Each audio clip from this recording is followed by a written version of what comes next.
በአንድ ትንሽ የገጠር ከተማ ውስጥ የፖሊስ ጥበቃዎች የተተወ ቦታን እየተቆጣጠሩ ነው። ዋናው መኮንን አንድ ኮንቴይነር ሲከፍት በእብድ ውሻ ሊጠቃ ሲል የደነገጠ ቢሆንም እንደ ዕድል ሆኖ ውሻው በሰንሰለት የታሰረ ስለነበረ ጉዳት አልደረሰበትም። ነገር ግን እነሱ ሳያውቁት የውሻውን ሰንሰለት የያዘው ገመድ ሊበጠስ ተቃርቧል። ዋና ገጸ ባህሪያችን ኒል ሽጉጡን ወደ ውሻው እየቀሰረ ሲሆን ነገር ግን በሆነ ምክንያት ቃታውን መሳብ አልቻለም። ከዚያም በሰማይ ላይ ንስር ሲበር ሲታይ ትኩረቱ ተከፋፍሎ በመጨረሻም ገመዱ ይበጠስና ውሻው ዋና መኮንኑን ነክሶት ለኒል ውሻው ላይ እንዲተኩስ ደጋግሞ ቢነግረውም ነገር ግን ኒል ያንን ለማድረግ ድፍረቱን ማግኘት አልቻለም። በምትኩ ገመዱን ለመሳብ ቢሞክርም ነገር ግን ውሻው ፍንክች አይልም።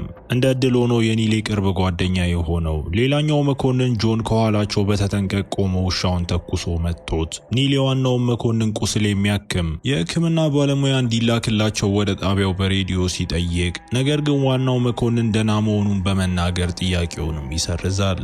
የሕክምና ባለሙያ መጥራት ማለት ተጨማሪ የቢሮ ስራ ማለት እንደሆነ ያስባልና ስለዚህ ያንንም አይፈልግም። ጣቢያ ሲደርሱ ዋናው መኮንን ኒልንም እያነጋገረው እሱ በአንድ አስቸጋሪ ሁኔታ ውስጥ እያለፈ እንደሆነም እንረዳለን።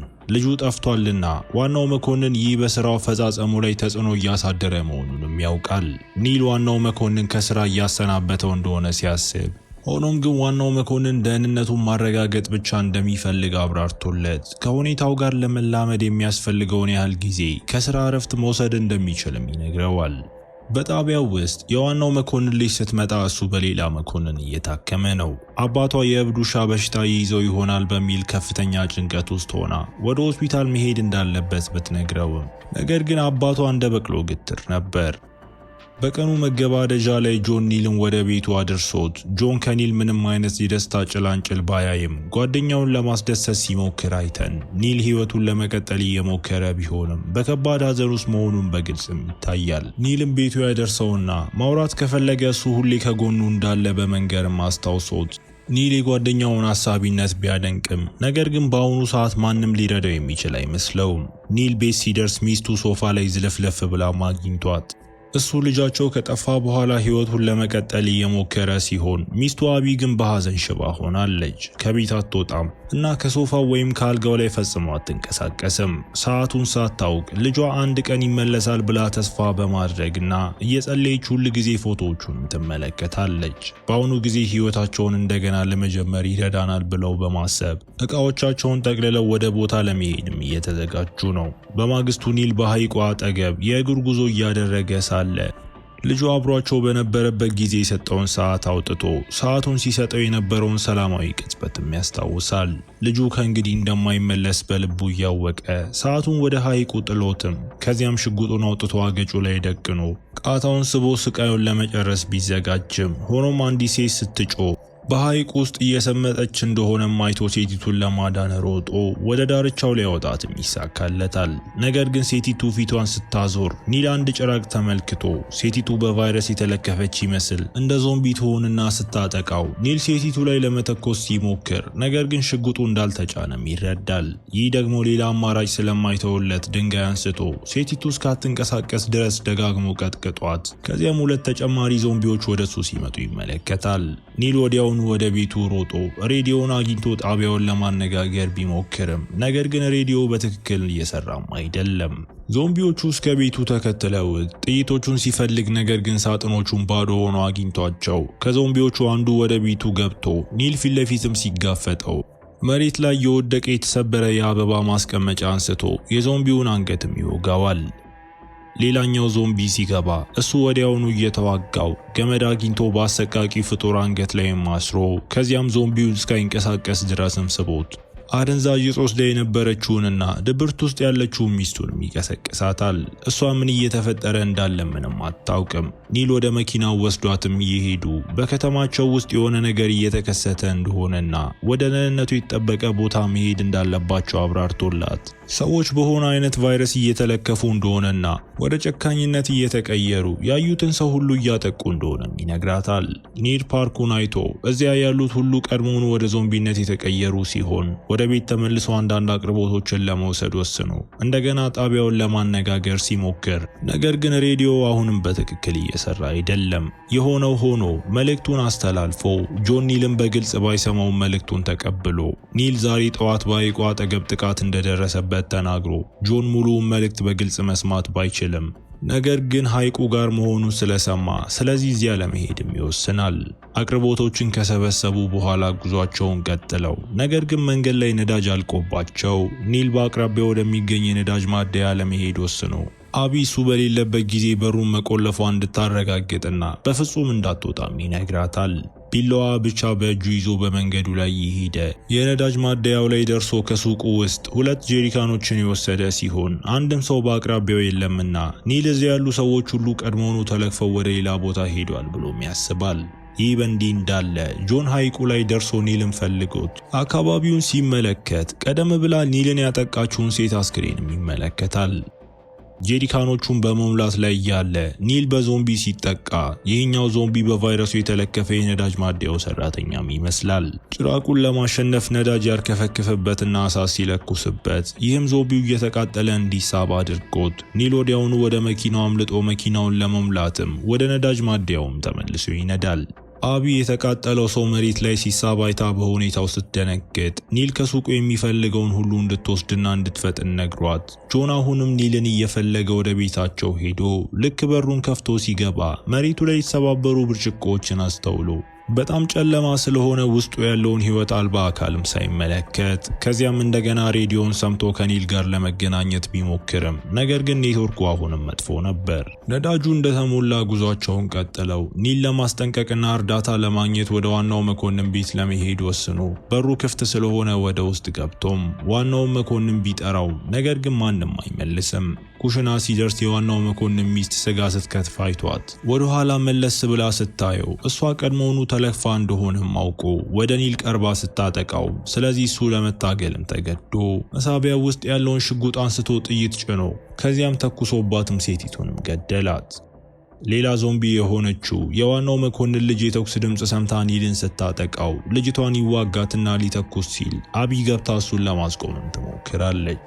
እሱ ባለበት ማመንታት ውስጥ አሁን እሱ ራሱ ዞምቢ የሆነው ዋናው መኮንን በላዩ ላይ ዘሎ እንዲወድቅ አድርጎት ባሏ ሲጠቃ በማየትም አቢ ሽጉጡን አንስታ ወደ ዋናው መኮንን ደቅና ሆኖም የዋናው መኮንን ልጅ አስቁማት ይዛት ሄዳ ኒል ያለውን ጥንካሬ ሁሉ ተጠቅሞ ዋናውን መኮንን ገፍትሮ ለማስወገድ ተሳክቶለት ከዚያም እሱ ላይም ተኩሶ ገድሎት በመቀጠል ከዋናው መኮንን ልጅ እየሸሸች ያለችውን አቢ መፈለግ ጀምሮ አቢ የምትችለውን ያህል እንድትፈጥን አበረታቷት። ከዚያም ኒል በድንገት ተሰናክሎ ከገደል ላይ ሲወድቅ ይህም ተንከባሎ ራሱን እንዲመታም ያደርገዋል። ልጁን ቤንን ያጣበት ቀን ትዝታ ታይቶ ቤን ከቤት ለመሸሽ ሲሞክር ኒል ግን ሲከተለው ቤን በጫካው ውስጥ እየሮጠ አባቱ ብቻውን እንዲተወው በመናገርም ይጮሃል። በአንድ ሰከንድ እዚያ ነበር። ነገር ግን በሚቀጥለው ሰከንድ ኒል ወደ ኋላ ሲመለከት ቤን ጠፍቷል። ኒል ረጅም ገደል አጠገብ ቆሞ ቤንን ሲፈልግ በድንገት አጠገቡ ታይቶ ቤን ሲዞር ኒል ፊቱ ቀድሞውኑ ተለክፎ እንደሆነ ሲመለከት ከዚያም ቤንም ከገደሉ ላይም ገፋው። ኒል ሲነቃ ቀድሞውንም ጠዋት ሆኗል። ራሱን ስቶ በነበረበት ጊዜ በዞምቢዎቹ አለመጠቃቱ እድለኛ ነው ወይም ትንሽ እንግዳ ነገር ይመስላል። ወደ መኪናው ይመለስና አቢ እቃዎቻቸውን ስትፈትሽ አግኝቷት እሷ ደህና በመሆኗን በጣም ደስ ብሎት ሆኖም አቢ ወደ እሱ ስትመለከት እሷም አሁን እንደተለከፈች አውቆ የሚከተለውን ፖሊስ ዞምቢ እያመለጠ መኪናውን መንዳት ቀጥሎ አቢም በኋለኛው በር ላይ ታስራ እናያታለን። በዋናው መስሪያ ቤት ለጆንና ለሌሎች መኮንኖች ሁኔታው ሁሉ የተለመደ ይመስላል። ምንም አይነት የዞምቢ ወረርሽኝም የለም። ጆን ከኒል ምንም አይነት ወሬ ሰምታ እንደሆነ የሥራ ባልደረባውን ቢጠይቃትም እሷ ግን ምንም እንዳልሰማች ነግራው ኒል እንደገና በሬዲዮ ለመገናኘት ሲሞክር በዚህ ጊዜ ጆን ሰምቶት ጆን ምን እየተካሄደ እንዳለ ተረድቻለሁ ብሎ ሊነግረውም ሲሞክር ኒል ጆን ሲናገር ቢሰማም ነገር ግን መስመሩ አሁንም ጥሩ አልነበረም። ሌላኛው ወገን በግልጽ መስማት እንደማይችል በመገንዘብ እርዳታ እንዲደረግላቸው በመጠየቅ ወደ ወልፍ ፓስ ታወር እየተጓዘ መሆኑን ተናግሮ ጆን ሊያስቆመው ቢሞክርም ነገር ግን ኒል ከእንግዲህ ሊሰማው አልቻለም። ኒል ወደ ማማው መንዳቱን ቀጥሎ እዚያም አንድ ዞምቢ ፖሊስ መኮንን አጋጥሞት ተኩሶ ገሎት ከዚያም የማማውን ሬዲዮ በመጠቀም ለሚስቱ የሕክምና እርዳታም ይጠይቃል። በከተማው ላይ የሆነ ነገር እየተከሰተ እንደሆነና ቫይረስ እየተስፋፋ ሚስቱንም እንደለከፋት አብራርቶ አስቸኳይ እንክብካቤም ጠይቆ መንዳቱን ቀጥሎ በመጨረሻም ከጆን ጋር ለመነጋገር ግልጽ የሆነ ምልክት አግኝቶ ስለ ሚስቱ ሁኔታ ለጆን ነግሮትም አስቸኳይ እርዳታ ሲጠይቀው በመጨረሻም አንድ ሰው የእርዳታ እጁን በመዘርጋቱ በጣም ይረጋጋል። ምን እየተካሄደ እንዳለ እንደተረዳውና እንደሚረዳው ነግሮት ጆን ኒልን በተቻለ ፍጥነት ቤቱ እንዲገናኙ ሲጠይቀው ኒል በደስታ ወደ ቤቱ ተመልሶ እዚያም የፖሊሱ መኮንኖቹም ቆመውም አይቶ እሱ ይወርድና ጆንን እየፈለገ እንዳታጠቃው በሚል የሚስቱን እጅ በዚፕ ታይ አስሮ ወደ ቤቱ ሲቃረብ በርካታ ዞምቢ ፖሊሶች ከበውትም ይመለከታል። በአእምሮ ውስጥ አንድ ነገር ብቻ አለ። የቅርብ ጓደኛው ጆንን ጨምሮ ባልደረቦቹ ሁሉ ተለክፈዋል። ኒል አሁን እሱን ማዳን እንደማይችል በማሰብ ሽጉጡን ወደ ጆንም ይደቅናል። በዚህ ቅጽበት ነው ከፊቱ ያሉት ሰዎች ዞምቢዎች እንዳልሆኑም የሚታወቀው።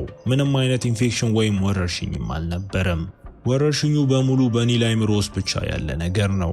የታጠቀው ኒል ጤናማ አእምሮ ውስጥ እንዳልሆነ በማየት ጆን መሳሪያውን እንዲያወርድ አዞት ኒል ከመተኮሱ በፊትም ቀድሞም ይተኩስበታል። ሲወድቅ በመኪናው የጎን መስታወት ላይ የራሱን ነጸብራቅ አይቶም እሱ ራሱ ቀድሞውኑ ዞምቢ እንደሆነ ተመልክቶ ከፊቱ ካሉት አሰቃቂ ፍጡራን አንዱ መሆኑን ለማመንም አይፈልግም። እንደ እውነቱ ከሆነ አቢ እንዲያቆም እየለመነችውና ሁሉም ነገር ደህና እንደሚሆንም እያረጋገጠችለት ነው። እዚህ ጋር የትዝታ ትዕይንቶች ታይተው ኒል በፓርክ ውስጥ ያያቸው ዞምቢዎች ሁሉ ተራ ሰዎች ሆነው አብረው ጊዜ የሚያሳልፉና የሚጫወቱ ሰዎች ነበሩ። የገደላቸው ዋናው መኮንንና ሚስቱ ኒል በድንገት ሲያጠቃቸው ራሳቸውን ለመከላከል የሚሞክሩ ሰዎችም ነበሩ። የሐይቋ ሴትና ሁለቱ ጓደኞቿ እንዲሁም የነዳጅ ማደያው ልጅ ሁሉም ኖርማል ሰዎች ሲሆኑ ሆኖም በኒል አይን ውስጥ ግን ጭራቆች ሆነው ታይተውታል። ቤን በጠፋበት ቀን ሌላ የትዝታ ትዕይንትም ይታይና ኒል ቤንን እያሳደደው ሊያነጋግረው ሲሞክር ቤን ብቻውን እንዲተውም ይፈልጋልና በመጨረሻም በቤን ቦርሳ ምክንያትም ሲታገሉ እንዳለመታደል ሆኖ ቤን ተሰናክሎ በጣም ረጅም ከሆነው ገደል ላይም ይወድቃል። ኒል በድንጋጤና በስቃይ ጮሆ ቤንን ለማግኘት ወዲያውኑ ወደ ታች ሮጦ የቤንን ልብሶች ብቻ ቢያገኝም ነገር ግን ቤንን የትም አያገኘውም። ዙሪያውን ቢመለከትም ነገር ግን ሊያገኘው ሳይችል ቀርቶ እንደ እውነቱ ከሆነ ቤን ከመውደቁ የተነሳ ደም በአፉ እየወጣ የመጨረሻውን ትንፋሽ እስኪተነፍስ ድረስ ሁልጊዜም ከፊት ለፊቱ ነበር። ከደረሰበት ከፍተኛ ጭንቀት የተነሳ በኒል አእምሮ ውስጥ ያለ አንድ ነገር ቤንን እንዳያዩ የከለከለውም ይመስላል። በተጨማሪም ይህ በአካባቢው ያሉ ሰዎች ወደ ጭራቅነት እንደተቀየሩ እንዲያስብም አድርጎታል። ፊልሙ ኒል በአሳዛኝ ሁኔታ እየሞተ እያሳየን እዚህ ጋርም ይጠናቀቃል። እስከ መጨረሻው አብራችሁኝ ስለነበራችሁ አመሰግናለሁ። ይህን ፊልም ከወደዳችሁት ላይክ በማድረግ እንዲሁም ደግሞ ቻናሉን ሰብስክራይብ በማድረግ እንድትቀላቀሉኝ እጠይቃለሁ። በቀጣይ ቪዲዮ እስክንገናኝ መልካም ጊዜ